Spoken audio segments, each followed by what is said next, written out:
অন্তর্বর্তী সরকার গত ৪ মাসে রাজনৈতিক দলগুলোর সঙ্গে সখ্যতা তৈরির চেষ্টা করেনি দাবি করে নাগরিক ঐক্যের সভাপতি মাহমুদুর রহমান মান্না বলেছেন, জাতীয় ঐক্যমত একা একা হতে পারে না।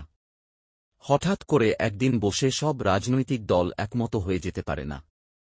মঙ্গলবার ২৪ ডিসেম্বর রাজধানীতে গণতন্ত্র মঞ্চ আয়োজিত বিক্ষোভ সমাবেশে তিনি এসব কথা বলেন। সরকারের উদ্দেশ্যে মাহমুদুর রহমান মান্না বলেন, সংস্কার নিয়ে, দেশের সংকট নিয়ে অন্যদের সঙ্গে কথা বলছেন না, সমাধানের চেষ্টা করছেন না। এ সময় সরকারের প্রতি প্রশ্ন ছুঁড়ে দিয়ে তিনি আরও বলেন, দ্রব্যমূল্যের নিয়ন্ত্রণ কেন করতে পারছেন না। নাগরিক ঐক্যের সভাপতি বলেন, সরকারের উপদেষ্টাদের মধ্যে কথার সামঞ্জস্য দেখা যাচ্ছে না। তারা এখনও মামলাবাজি চাঁদাবাজি বন্ধ করতে পারেননি।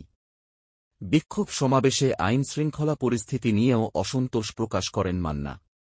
তিনি বলেন, সরকারের কথা শুনে মনে হয় স্বপ্নের কথা বলছে, কিন্তু জনগণ সেখানে এখন দুঃস্বপ্ন দেখছে।